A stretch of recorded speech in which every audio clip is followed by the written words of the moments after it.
Welcome to the Fibromyalgia Podcast. I'm Tami, fibromyalgia coach, author, and founder of the International Fibromyalgia Coaching Institute.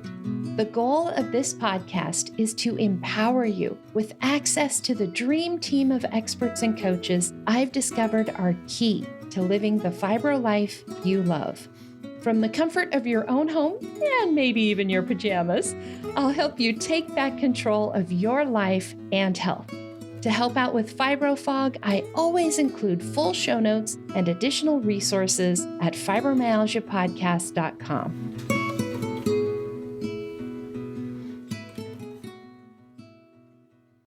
Welcome to the Fibromyalgia Podcast. I'm your coach, Tami, and this is episode 128.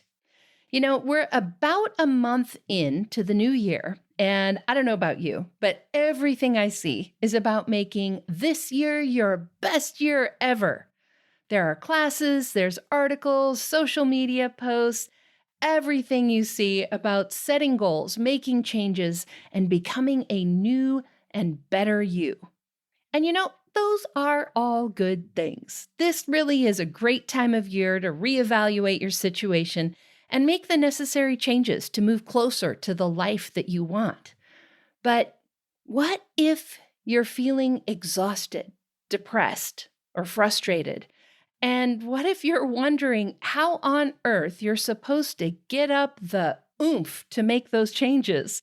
Maybe this is as new and as better as you can get.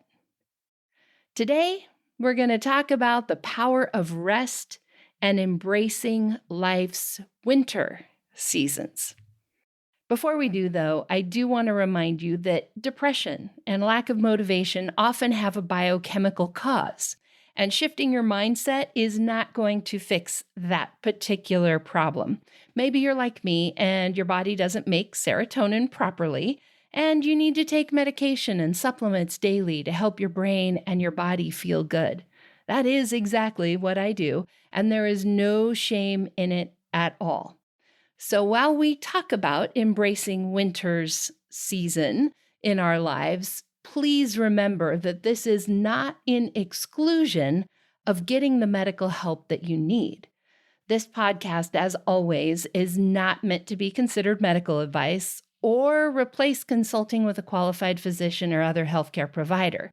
If you're feeling depressed or have a lack of motivation, please seek out professional help. Now, let's talk about those seasons of life. Nature has seasons, and so does your life. I'm not talking about seasons like when you're single, or you're going to school, or you're raising kids, or building a career, or empty nesters, or whatever. I'm referring to the seasons and patterns of your life and your body. For example, spring. Spring is a season of new growth. You're learning new things. Maybe you have new relationships, a new career, a new house, new skills, new anything. You know, new is sometimes awkward. You might have heard me talk about my new cat, Finn. He is currently 8 months old and almost 16 pounds, which is crazy. An 8-month-old kitten is normally about 8 pounds, but he's a Maine Coon, and those are big cats, and Finn's going to be enormous. He already is enormous. You know, Finn's feet are too big for his body. He reminds me of a German Shepherd puppy with those big ears and big feet. And while he is the size of a fully grown cat, he's only had 8 months of experience being a cat. You might say that he doesn't really know how to cat fully yet. He doesn't think he can jump, even though he's big enough he could almost just step over. But he doesn't have that cat-like grace. He's sometimes a little kitten clumsy, but he'll get there, right? It is a spring season. It's a season of growth. And you might feel like Finn as you're learning new skills, or perhaps even getting used to your new fibro body, right? It's awkward. You're not sure what you can do, and you certainly are not doing it gracefully yet. Spring is also a season of cleansing and refreshing. spring cleaning, detoxing, getting a fresh air, a fresh perspective. This could be physical, like opening up your windows and airing out your house, right? But this could also be a mental or emotional or spiritual airing out, right? You could open up your mind and your soul for a fresh perspective, new ideas, and trying new things. Summer, of course, is the season of maturing. In nature, summer is the season of ripening. Think of all those luscious summer fruits. Yum, right? And like fruit, our lives can ripen and become juicy and delicious. You're more skilled at things in the summer of your life, things maybe that you used to struggle with. Your relationships have deepened and become more rich and rewarding. Your career is developing, and so on. People are often most comfortable in the summer seasons of their lives. Spring growth is hard, it's awkward. But summer is the sweet spot of knowing who you are and having the skills to go through life gracefully. And in our fibro lives, this would be the season where maybe you've gotten a handle on your symptoms. You know what to expect and how to manage your life so that you feel pretty good. You found that sweet spot that allows you some amount of stability. You found the zone for managing your fibromyalgia. But then comes fall. Fall is a season of harvest, and it's also a season of letting things go. In nature, fall is when we harvest many of the foods that have ripened over summer. We harvest the corn, apples, pumpkins, potatoes. We store them away to feed us through the winter. And similarly, the time you've spent on your skills, relationships, career, and so on is now paying you back. You are reaping the benefits of what you have grown in your life. Fall, like I said, though, is also the season of letting things go. Just like the trees lose their leaves, this might be a season where you are letting go of things and commitments that no longer serve you. It might also be painful, right? Things in our lives that grew in the spring and we enjoy in the summer of our lives might suddenly fall away unexpectedly. You might have a relationship, friends, spouse, career that grew in the spring, that matured in the summer, and then fall away unexpectedly. Fall can be painful. Winter is a season of rest. Just like trees go dormant for the winter and bears hibernate, the winter season of your life is when you rest. Life, it might look barren. Your life might look barren. Maybe nothing is growing. Nothing is juicy. Everything looks dead. As I look out my window while I record this, I see many, many trees that look dead with no leaves, plants with no flowers. Everything looks dead. But I know it's just because it's winter. Those trees, those plants, they are just resting. And winter rest is what makes that spring growth possible. So we need to learn to embrace those winter seasons of our lives and embrace the power of winter rest. Rest is not a luxury. Rest is not being lazy. Rest isn't something that you do only when there's nothing else to do, or you're too exhausted to do something, right? Rest is actually required for healing of your mind, your body, and your soul. Rest might look like sleep, but with fibromyalgia, not all sleep is restful. Rest might look like sitting down and taking a break, but physically taking a break while you're writing to-do lists and stressing out about what you need to do, that is not restful. So, what is rest? On a practical level, when I talk about rest, I'm talking about not using all of your energy just getting through the day. In fact, one of the things I teach my students and clients is to use the 80-20 rule with their energy. So you could try this. As you're going throughout your day, think of only spending 80% of your energy and saving the other 20% for your body to use in healing. So instead of getting to the end of your day and thinking, oh, I still have a little bit left in me, let me do the dishes, let me take out the garbage, let me fill in the blank, whatever it is. Save that 20% of your energy for your body to use in healing. Because healing is actually hard work. And if you're using 100% of your energy, and then some, let's be honest, some days we push it, then your body won't have the resources that it needs to heal. Here's another practical way to implement this idea. You could wear a pedometer or a step tracker for a while to discover your average number of steps for the day. Then figure out what 20% of that number is, what 80% of that number is. Save that 20% of your energy, your steps as a rough guide, your energy for healing, and try to stay under that 80% number. So, for example, if you're currently walking 4,000 steps in a day, try cutting that back to 80%, to 3,200 steps, just for a while. See if that gives your body more energy to spend on actually getting better. Now, remember, this winter season of rest is a season.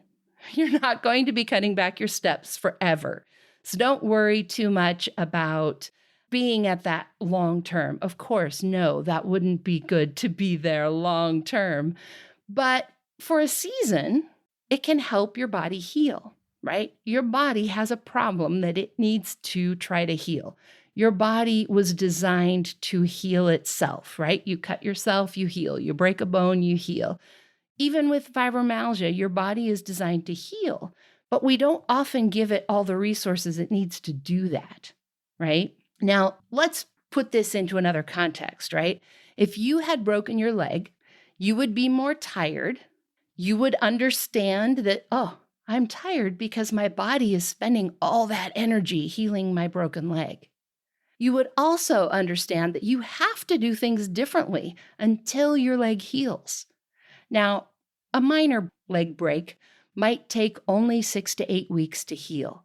And of course, your fibromyalgia, it is going to take considerably longer. It might be 6 to 8 months, or maybe even 6 to 8 years, depending on your situation. But if you give your body the time and the resources that it needs, and rest is one of those resources, your body can find ways to heal and find ways to feel better. By the way, it doesn't have to take 6 to 8 years, but it probably will take longer than 6 to 8 months. Now, there is another kind of rest that I want to talk about that most of us don't get. To be honest, there's lots of different kinds of rest, right? But I do want to talk about one more specific kind. And this comes from Dr. Alyssa Epple in her book, The Stress Prescription.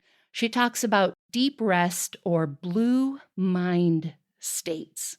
And she talks about the blue mind state as being a state of deep relaxation, or even, to quote her, a moment of transcendence where you feel connected to your body and environment and experience a calm expansiveness of thought.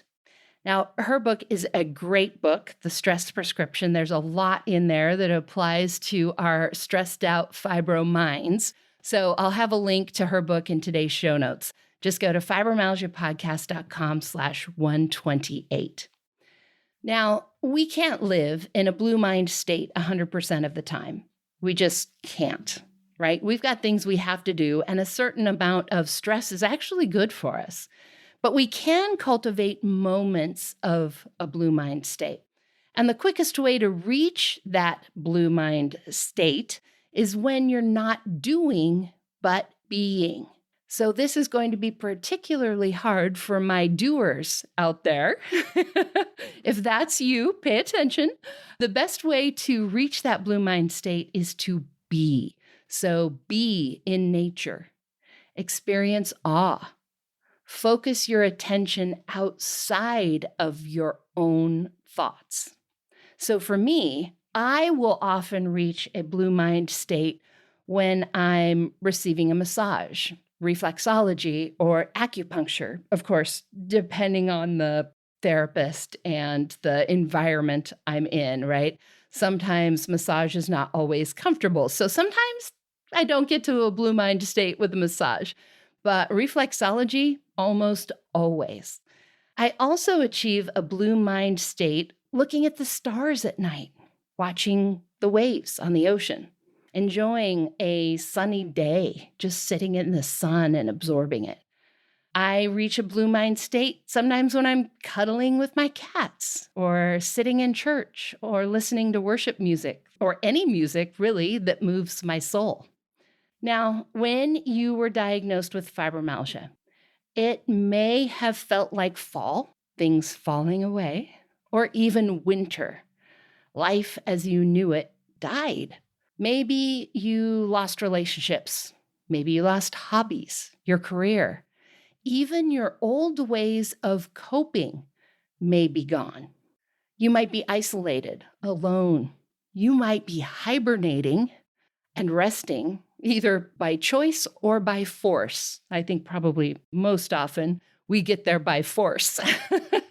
And, really fighting the natural way of life is counterproductive. It's a great way to find yourself exhausted and frustrated. Imagine you were a peach tree and you were trying to grow ripe, juicy peaches in the middle of winter. It just doesn't work. So, aligning your actions to embrace the season of life you're in makes everything so much easier. And in winter, that means resting. The other thing we have to remember as we embrace our personal winters is that we do so knowing that spring is coming. Spring always follows winter. No matter how dark and how long the winter is, no matter, as we go into February here, it seems like winter is always too long, but spring always follows, just like the sun rises, no matter how dark the night is. And remembering that winter is for a season, that spring is coming, is a very different kind of mindset. So if you're feeling exhausted, if you're feeling depressed, and you're looking around at all the New Year's resolutions, goals, and all that striving towards spring growth, I want you to know that you are not alone feeling exhausted and depressed. The majority of those classes, those articles, those posts on goals and resolutions are really not made for a person in a fibro body or with a fibro brain. As always, we are kind of our own special unicorns, and we have to do things differently. So instead of forcing spring to come, why not embrace your winter season? Why not embrace the power of rest and letting things go? I put together a list of some things that you could consider leaving behind during your personal winter and ways to cultivate that power of rest. So, some things to leave behind might be expectations for what you used to be able to do or what you feel you should be able to do. You might leave behind other people's expectations of any kind. This includes your doctor, your family, your employers, anybody around you, society at large, right? You can leave behind looking to Western medicine for all the answers. Yes, some answers, absolutely for sure, right? Remember, I said right at the beginning, if you're feeling depressed, lack of motivation, definitely go see your doctor. Western medicine has resources to help you with that, but they don't have all the answers to rest. Striving and pushing is another thing you can leave behind, including that push and crash cycle we all get into, right? Doing all the things when we feel relatively decent, using 100% and then some of our energy, and then crashing. Yeah, that's a good thing to leave behind. And I also want you to leave behind the idea that self-care is work.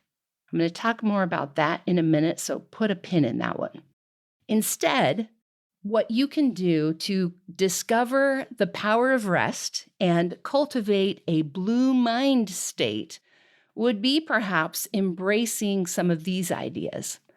The body that you have right now, today, is still amazing. Your body was made to heal itself, and it needs support to do that. If you're doing the best you can, then by definition, that is the best you can do. So be proud of that. You're doing your best. And if all you have to give is 50% and you give it all, you've actually given 100%. I'll say that again because that's kind of to wrap your brain around is sometimes not easy. So if all you have to give is 50% and you give all of it, you've actually given 100%. Another idea to embrace is slow is smooth and smooth is fast. So in other words, embrace being the tortoise instead of the hare. Remember, the tortoise wins the race. Slow is smooth and smooth is fast. Remember that resting is doing something. It's not being lazy. It's not a luxury. Rest is required for healing. You might need to do less to get more. That's another idea to think about. And consider self-care as compassion and grace. Remember, I said I wanted to say just a little bit more about self-care as work versus self-care as compassion and grace. When you have a chronic health condition like fibromyalgia, self-care quickly can become work. You've got to take your supplements, your medications, do your physical therapy exercises, see all your doctors, avoid certain foods, eat other foods, get enough rest, on and on and on. And when self-care becomes a list of rules to follow, it's sometimes no longer actually caring. It's work. And so you have to learn to balance the work of taking care of yourself with the care of caring for yourself and your needs, your physical, mental, emotional, spiritual needs.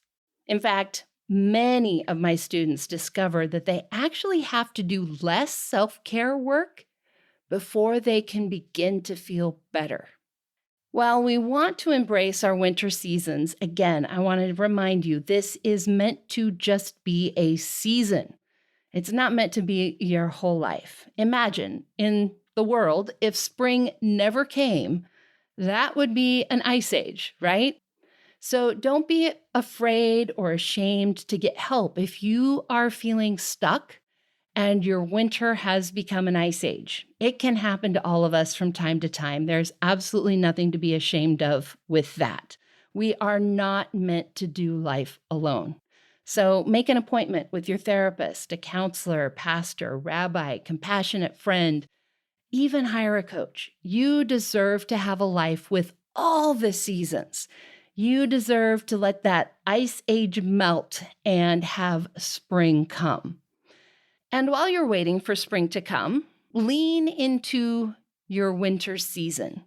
Accept it for what it is. It is a part of life. Just look out your window right now and be reminded that all of the seasons come in their own time. They all have certain actions that are easier during that particular time. Can you get a tan in winter? Perhaps, but it's going to be much harder. So embrace each season for what it's actually there for. And embrace that winter season. Let go, rest, and then reach out for help so you can move forward into that spring growth. Now, as I wrap up, I've got this week's listener shout out for you, and this was a message I received from Lori. She said, "I just found you yesterday, and already you are blessing me so much. I'm already just blown away by the symptoms you talk about that I have. Leaving the house once a week? Never even thought about it, but isn't that the truth? So thank you for all you do." And thank you so much, Lori. I am so thrilled that you found the podcast to be so helpful. And until next time, I want to remind you to check out our special Be a Coach podcast series that's running right now between our regular episodes. If you've been curious about our training programs or becoming a certified fibromyalgia coach, this special series has all the details.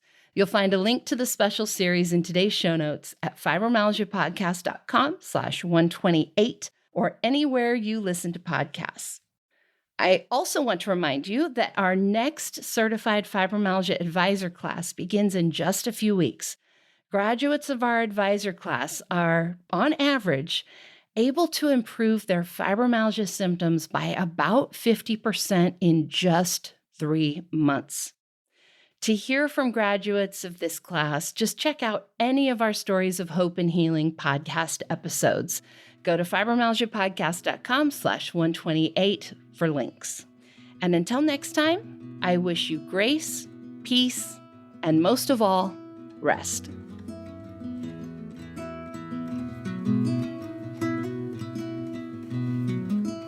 And that wraps up another episode of the Fibromyalgia Podcast. I'm your coach, Tami Stacklehouse. For daily doses of hope, inspiration, and practical advice, come hang out with me on Facebook. Visit facebook.com/fibrocoach to find my personal coaching page and connect with me directly. To find the show notes, additional resources, or to schedule a consultation with me or one of my coaches, visit fibromyalgiapodcast.com.